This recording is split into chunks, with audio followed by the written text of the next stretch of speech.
Hi friends, welcome to our end of the year Good News edition. We're going to share with you some amazing memories we have and some fabulous stories. Now let's kick it off with Doppler Dave and share with you some of our favorite Good News with Dave. If you'd like to come along, we're about to go see a man about a horse. Roy Hodges. Hey Roy, how are you, Glad sir? to meet you. I've Nice. seen you a lot on the weather and all on TV, but it's the first time I had a chance to be around. Well, it's a pleasure meeting you. How are you guys? The man is Roy Hodges, longtime farmer and rancher at White Deer. He's still very active at the farm, including work on horseback at 99 years old. I was born out on the farm, Dave, in 26 there. My dad, he come here in 17 and built a house there. Roy remembers life before the brick streets of White Deer. When I was young, well, the streets is all dirt, you know, and then when it rained, it gets muddy. But I had brothers that carried brick, two brothers that carried brick, helped carry brick to the man that done the land. Right now, he's the oldest living man in White Deer, and there'll never be another one like him, so he's going to leave a big impact here. Roy's fingerprints are all over White Deer. I helped build a rodeo. We had two rodeo arenas here. I helped build both of them, dug holes around both arenas. And in 1979, he actually drove a tractor all the way from White Deer to Washington, D.C. as part of Tractorcade, seeking government support for farmers. His heart, however, over the years has revolved around his farm and family.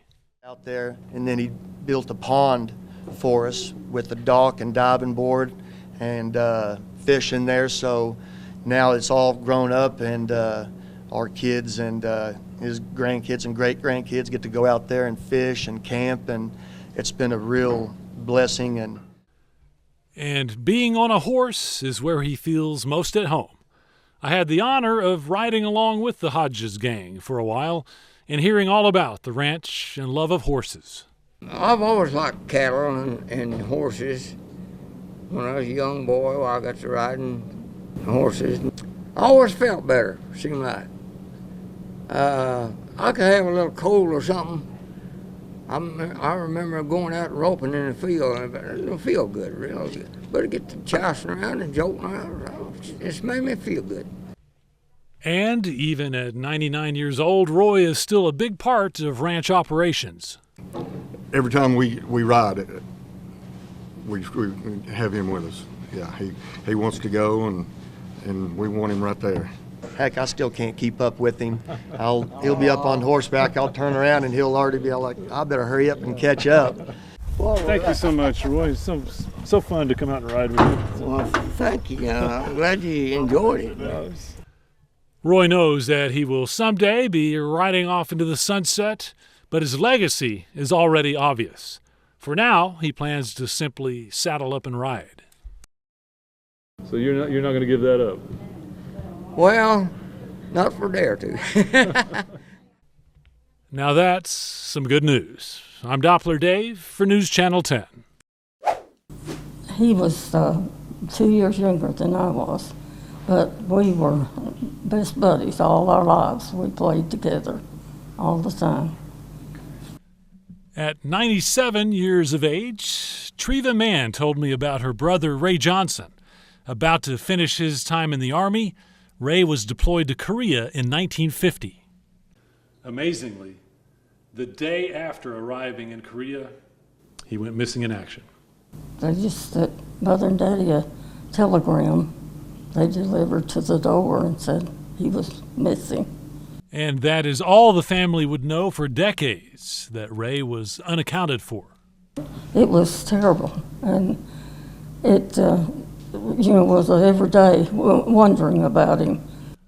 Although there was some communication with the Army over the years, there was little hope after 50, then 60, then 75 years that answers would arise as to what happened to Ray. About 20 years ago, the Army contacted us and they wanted a blood sample from Mom and from Martha and I. So we all sent a blood sample and they kept it in this lab. And all this time had gone by and we didn't hear anything. More decades passed without information and the likelihood that there may never be. Then, a glimmer of hope from a phone call. About a year ago, they contacted us and said there had been some new development in the DNA processing. And then, out of the blue, just a few weeks ago. The day he called, we were here at my sister's house, and I answered the phone, and I was just like, he goes, "We've identified your Uncle Ray," and I was like, "My mom is sitting right here. Do you realize she's 97 years old?" And he goes, "That's why I'm calling, because there's an urgency to this, that she knows that we have identified Ray's bones." The long-awaited answers, it turns out, came in incredible detail. The Army officer came in his uniform and everything. They spent about 3 hours talking to us, and they went over all the details that's in this book, how they found his body, where it's been in the different places during these years, 75 years. And then just about the DNA testing. Jeannie, my sister, is the DNA match. They did chest x-rays of all the soldiers looking for TB, and so they could put his clavicle bone up against the x-ray and measure it and make sure it was him.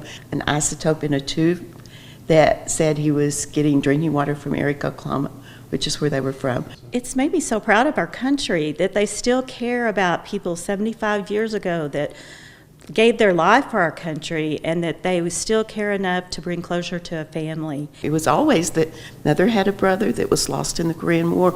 We don't know what happened to him. Now you do. Now we do. We know what happened to him, and we're bringing him home. Treva feels that this is why God has allowed her long life. Do you think he's kept you around? Oh, I have wondered why I'm still living. They have someone coming back to help us plan a memorial for him, and they're going to bring him home. That's some good news. I'm Doppler Dave for News Channel 10. Hey friends, don't run off. We'll be right back. Hi friends, welcome back. Now, we have been fortunate to help pay it forward to a lot of people this year. Let's kick it off with Sheldon and share some of our favorite moments.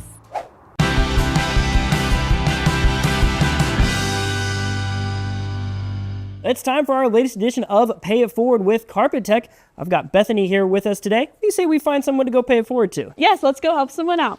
Here is 100, 200, and 300. Thank you very much. Let's go out there and pay it forward.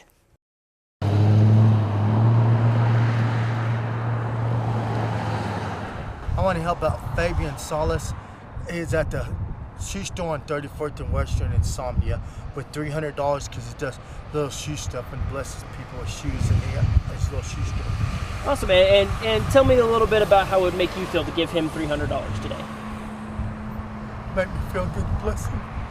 He's a good friend of mine. Well, it's time again for our latest edition of Pay It Forward. Ran into Bliss here, finished up our last Pay It Forward, and he has somebody he wants to pay it forward to, wants to give it to Fabian today. We've got $300 here from our good friends over at Carpet Tech, so I'll go ahead and hand this cash off to you. We got 100, 200, $300. Let's go make his day a little brighter. This is my friend Fabian. What you guys up to? Hey, how y'all doing today? Good, man. How are you? Man, you Fabian? Yes, sir, I am. All right, good. Well, have you ever heard of a program called Pay It Forward on News Channel 10 before? I've heard of it, but I didn't really know what it was. So we got a sponsor, Carpet Tech. They give us $300 every week, and we ask for amazing. people in the community to think of who they want to give that cash to. And well, Bliss here stopped, thought of you, and well, Bliss, I'll let you do the fun part here. Okay, we're live right now? We are. Go for it. Okay, I thought of my friend Fabian that owns Insomnia shoe store. That way blesses people with shoes. You know, they come to a shoe store. Now I like to pay him with $300. Pay it forward to my friend Fabian. I Ready? appreciate you, man. Okay, Yeah, don't let them do win. that. Don't let them win, blood. 100, 200, 300. Then my friend Sheldon Bishop. Thank you so much, man. I appreciate you. You know I'm gonna pay it forward, man. He smells good. Hell, got Versace. I know You smell good. I appreciate you guys. Thank you this is guys. Sheldon. It means a lot, man. This dude's the most giving person I actually know. Aside from this, he does a lot for the community. So it's love, man. Always love from this guy. I've got Bethany here with us today. You say we find someone to go pay it forward to. Yes, let's go help someone out. Here is 100, 200, and 300. Thank you very much. Let's go out there and pay it forward.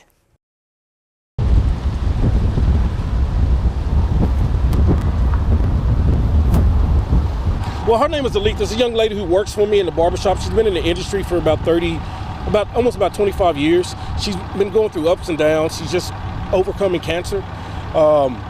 She just lost her husband probably maybe about longer than that, maybe about 5-6 months ago. And she has 6 kids. She's raising them by herself, so she's going through a hard time. So she's working at our shop right now, trying to make ends meet. Business has been slow at the shop, but she's doing well. I also do a little small construction company, so anytime I need something done, hey, can you come help me do this? So today, we're gonna go to the shop and surprise her because she thinks she's coming to help me. All right. I just came to the shop. My boss said he needed to see me. Hey, let me call you right back. Go ahead. Okay. All right. Well, I got some weird stuff in front of me. Let me go. Come on. Let me go. All right. Bye. How are you doing today? Was not expecting this. How are you? Have you ever heard of Pay It Forward before? Yeah. Well, yeah, so of course we have our sponsor, Carpet Tech. They give us $300 every week. We ask for people to think of people that they want to help out. And while CC here stopped, and he thought of you. And so CC, I'll go ahead and let you do the good deed. This is $300 here, courtesy of our friends over at Carpet Tech. So I'll go ahead and hand this off to you. We got 100, 200, and 3. I'll let you take it from here. This is what we want to give to you. I appreciate those guys. I knew it. Let's go.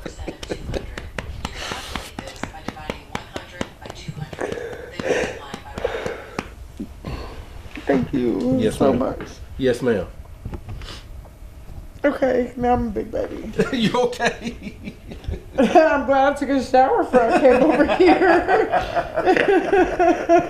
here. Amazing. He's an amazing man. We're lucky to have him in the community everywhere. Like, he's a really good person. So I'm just grateful he gave me a job, and we're rocking it out over here at Combs and Cuts. So yeah, it's a beautiful thing. So it makes life a little bit easier. Don't go anywhere. We'll be right back with more good news.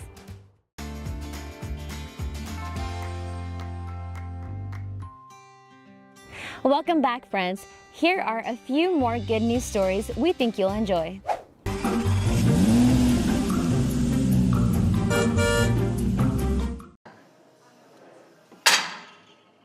I was diagnosed August 7th, 2020. I had gone months with abdominal pain, fatigue, constipation. And when I say months, I mean it was like 9 or 10 months. And at that time, I was finishing up my master's degree, and so I was staying up late. I was on the road a lot with my job, and so I just thought it was that. August 7th, I was supposed to go out of town to teach a class, and I fell on my knees, doubled over in pain, right lower quad pain. So my wife took me to Town Square ER, and I walked in there just literally doubled over in pain.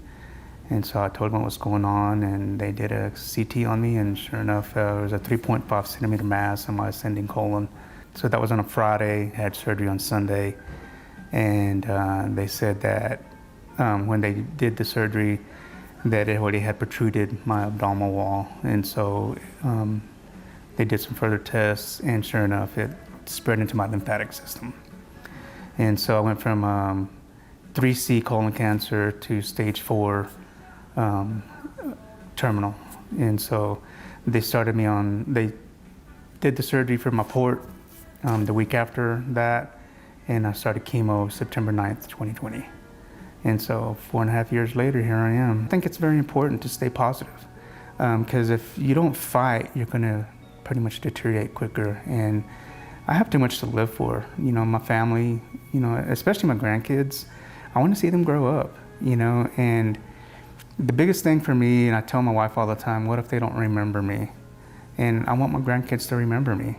The truth is, it is preventable, and it is the second leading cause of cancer-related deaths in the world. So signs and symptoms, what are the signs and symptoms of colorectal cancer? The signs and symptoms can be very mild initially. In fact, most patients have no symptoms until the later stage. But signs like weight loss, blood in the stool, any change in the bowel habits. So if, let's say, for about 3 to 6 months, you notice diarrhea or constipation or abdominal pain, you want to get checked. Don't put it off, because time saves lives. The sooner we find out, the sooner we can get it out and get it taken care of.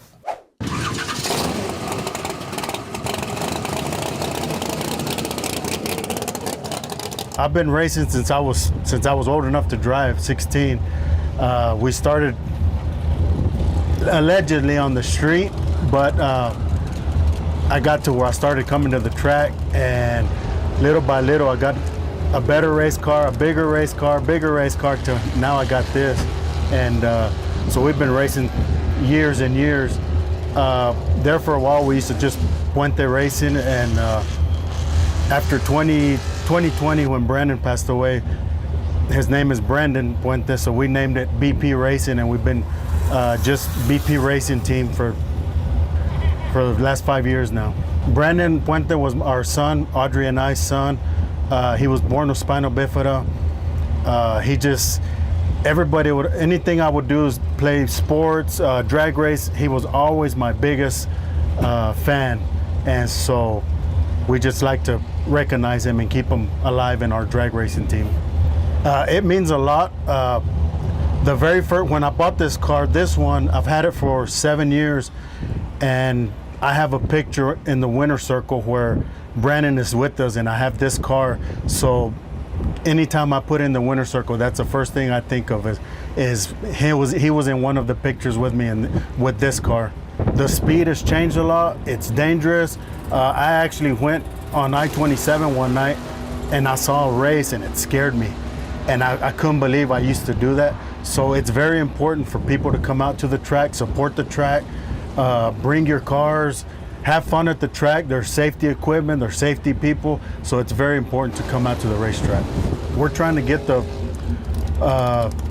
community to come out and have fun. It's a fun time, see fast cars go down, but I think it's very important if we can get the community to come out here, enjoy the track.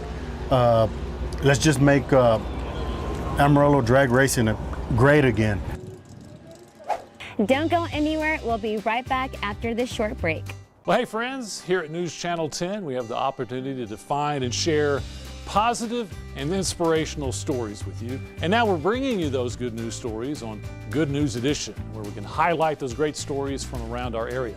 And don't forget, you can find plenty more good news on NewsChannel10.com and your favorite streaming apps.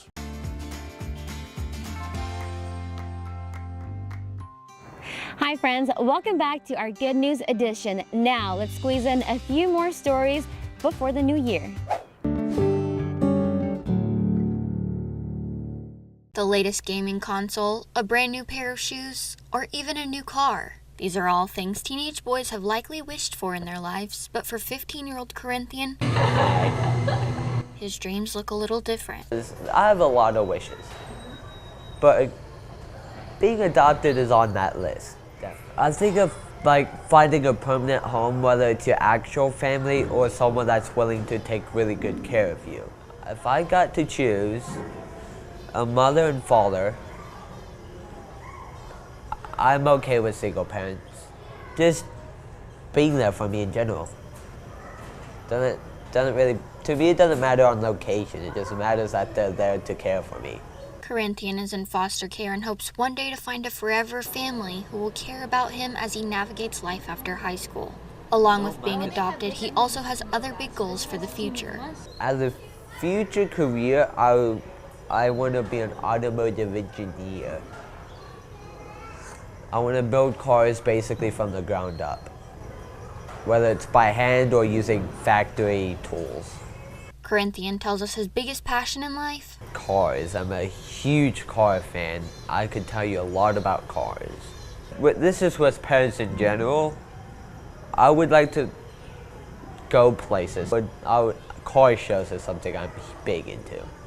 While he knows everyone isn't able to adopt, he has a message for those who feel compelled to still do something. I would like to encourage a lot of people to teach the generations who are struggling through similar situations, like put their lives to help the younger generations who are going through similar problems. While Corinthian waits for his forever home, he says he will just be working on being better every single day. I do really want to be adopted. What would that mean to you? It would mean a lot. Honestly, more than words could describe, because being in foster care, as long as some people have, it's not always fun. I've learned that the hard way sometimes, but you can still learn quite a bit. It makes me feel good that I know I'm able to actually help people in this world. Because a lot of chaos happens. I mean, like, yes, I admit, I have my days where I could use some of what I give to others, but I'm overall a pretty good person. This music screams ice cream. And for 21-year-old Chase Witherby, today is the second time in his life hearing the tune. He says it reminds him of the circus. He's a kid at heart, more than most. His mom, Holly, says he has autism and functions at an 8-year-old level. He really doesn't have a concept of money. And that's an important detail, because the first time Chase ran up to an ice cream truck in his Queen Creek neighborhood last Friday, he walked back home with a SpongeBob SquarePants ice cream. Thanks a lot. That's him thanking the 2 ice cream truck owners as they drove away. Then he walks inside the house to tell his mom, "Hey, Holly, look what I have," that he got ice cream. I watched it so many times and just laughed. I'm just like, oh my gosh, what did he just do? Here's the scoop. While Holly and her husband were cleaning inside, Chase, who was chilling outside the front door like he always does, ordered an ice cream, but didn't have money. Turns out the owners of Twin Pops, Olivia and Naomi Atkins, tapped into their own tip jar to cover Chase's ice cream. It's something they do for a lot of kids, and the smiles they receive is payment enough. We remember just going to the ice cream truck when we were younger, and we wanted as many kids as possible to experience that, even if they didn't have any money. And with Chase, the interaction wasn't any different. That's because the Atkins sisters say they have a cousin on the autism spectrum. We understand what it's like to converse and just be around people who don't understand, so we never wanted to be the people to treat him differently or to be rude in any way, so that was another reason why we wanted to show kindness in this way. Their sweetness melting Holly's heart. It's just nice to know that there are people that are kind and just willing to pay it forward and not judge anybody. Thanks a lot. Well, all good things must come to an end, but remember, you could always catch up on all of our good news on News Channel 10, newschannel10.com, and of course, all of our streaming apps. Until next year, I'm Nellie Ramirez.